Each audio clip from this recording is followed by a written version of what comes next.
we don't have time to dive into it, but one of the things, especially coaching with you. On me. Yeah, definitely. Because I'm saying the part of where, what do you do when you go to BNI, right? Yeah. What do you do when you go to the Chamber of Commerce? How do you talk to the people? How do you make that strategy effective?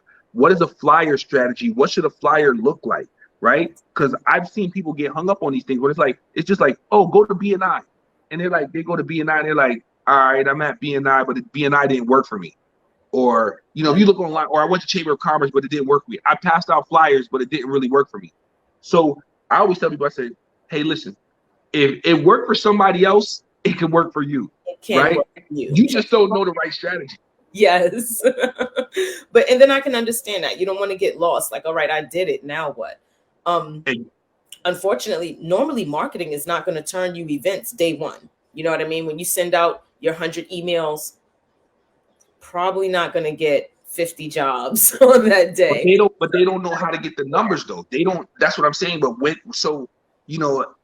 my thing is to say to you is how do I know that I've done enough to say this strategy doesn't work or not work? Now, I look at three things, right? There's things that are going to work, right? Like you're already doing them, they're working.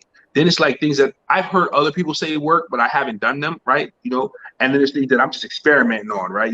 Like you said, standing in Times Square and passing out flyers, right? Experimentation. Yeah. You're like, well, I'm gonna try that for a cleaning company, right? Yeah. And when you said that, I'm like, man, I haven't even thought about that, right? What if I just stood in the middle of my town and just like passing out flyers? But the thing is with that is that when people come to you and talk to you about it, that's why I'm saying that with Shireen, with the coaching, is that I think that people will check, and the reason why they don't have it because they don't know the actual, hey, how do I show up at BNI?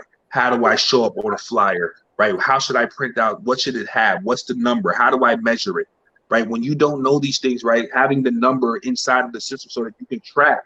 Because if you send out 1,000 flyers, people have done this where they were like, but how do I know this came from a flyer?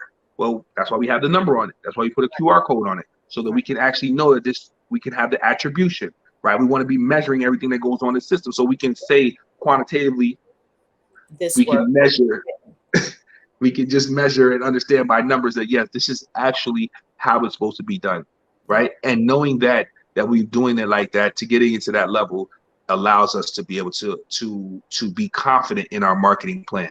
Right. And to be able to plan the growth of our business through marketing. You know what I mean? When you can say that, I can confidently say that through my marketing efforts, I will produce 10 leads a week, and then through my sales and training, we will close 3 of those, so you can just better project the growth of your business when you have your marketing. Exactly. And then you can, triple manner. Exactly. The next part is understanding online marketing, right? Are you on Google? Do you have now there's 2 components to online marketing, right? Online marketing, is you have paid and you have free. So one of the things you want to make sure you do is first is have your NAP in place. What's your NAP? It's your name, address, and phone number, right? Make sure that's congruent. NAP, like when I fall asleep right now, like name, address, and phone number. That makes sense. The simplest ways for people to contact you. Yes. You want to make sure that all of that's congruent across the internet, because Google scrolls across the internet. When you say across the internet, you mean like on your Facebook page, on your website, on Google, My Business, showing yourself in front of Google My Business.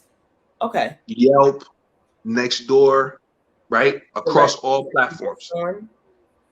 There's actually hundreds of online directories that you need to get on. Yes, there's hundreds of online directories that you need to be on, just so when people Google your name, if you Google our company, you'll see us on a whole bunch of online directories because we signed up for online directories, right? That helps with your SEO, which is search engine optimization, right? And that's the free. I'm making sure because I know Shereen be like, you don't break down none of these terms for nobody. So I'm breaking. So when I come over these terms, I'm breaking them all the way down. That is what allows you to get found on Google. Yes, I got you. I got you. That allows you to get found on Google for free, Yes. right? That allows you to get found on Google. That's how, because Google's whole main thing is they want people to trust when you research something, right? So they're always cracking down. They're always looking for things. That's why your name has to be congruent. Because when you look up a company and you have a different name, address, and phone number, if it's off by one number, one name, if it's just like if you have such and such Main Street and but yours says Main Corner or Main Avenue, yeah, you'll have a whole different listing, and you'll see different listings. Okay. And so just lining all of that up allows Google to find you easier, which is going to allow customers to find you easier. Exactly, because it's computers. They're just trying to read everything, and you want to be able. So you want to be able to have your first part is your free. Go get all of your free listings, right? There's so many. I can't even name them. Right? We were just naming Yelp, Nextdoor. My business, though, right? Google My Business is the main one. Everything is Google, right? Because that's 90% of all search happens on Google. Is the behemoth. People go to other search engines to search Google. So like. Exactly. You definitely want to make sure Google has all of your updated and correct information so that it can then distribute all of your updated and correct information to the billions of people who are on Google. Exactly. So once you have that and you're putting it on Google and you have Google to where you let this, where Google My Business, you optimize Google My Business. Now that's the other part of all these pages. Optimization meaning to make sure everything is done to its fullest potential on that site. Bam. Right? Make sure that you give Google My Business all of the most accurate information, all of it, every drop, every picture, your address, your phone numbers, all your emails. That is the easiest way to explain optimization. Give Google My Business all of your current information and keep giving it information. Your picture. Yes, that's the other part I wanted to make sure you added on to them is that to continue to add that on. Right, this is not a one-time thing. It's not a set it and forget it thing. This is always updating, adding pictures. Google needs content, and then so the last part we talked about then the paid advertising. Right, we want to talk about paid Google. Right, so paid Google is where you have Yelp paid, and I'm naming these first because I don't use any of them, right? But you have paid advertising because they just haven't seemed to be conducive. Now, I talked to plenty of business owners and cleaning business owners, and some people use Yelp for paid ads, right? They say Yelp is the way to go. So I won't dismiss Yelp and say it doesn't. I'm just saying that for myself, it doesn't. It's not something that we've been using for Yelp. We've been getting Google ads and Google local services. Okay. And so most of us have a basic understanding of what Google Ads is. We're paying Google to show our ad to a lot of people. That's pretty simple. How does Google Local Service, how can Google Local Service tie into your marketing plan? I don't want to get in, a brief of what it is because people need to know. I know a lot of people, maybe not a lot, but some of us may not even know what Google Local Service is. So quickly, what is Google Local Service? And then also, how can we tie that into our marketing the way you do with yours? Okay, so first I have to differentiate between what Google Ads goal is and what Google Local Service goal is.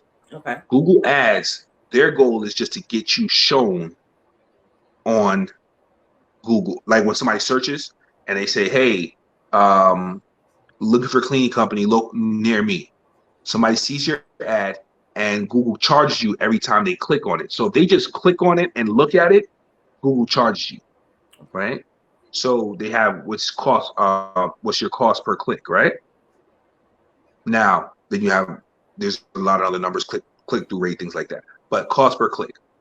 Now, once you understand what it costs you, once you have that for Google Ads, Google Local Service actually gets you either a form submission or a phone call. It's more expensive, but these are highly targeted leads who have called your company directly. and So that's Google like a hot places you. lead, basically. It's a hot lead. Yes, it's definitely a hot lead. It's a Okay. hot lead. So you'll have 50 people click on your link for a Google ad, and maybe 10 of them actually call you. Everybody who calls you or submits a phone offer is looking for a cleaning company. And if they're spam or a bot or anything like that, you can always Google will not charge you for that as long as you report it. Awesome.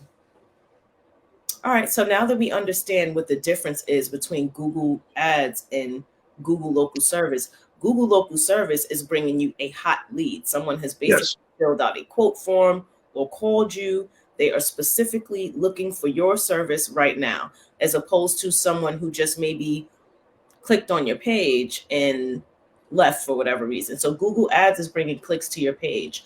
Google Local Service is ringing your phone or getting a quote form filled out.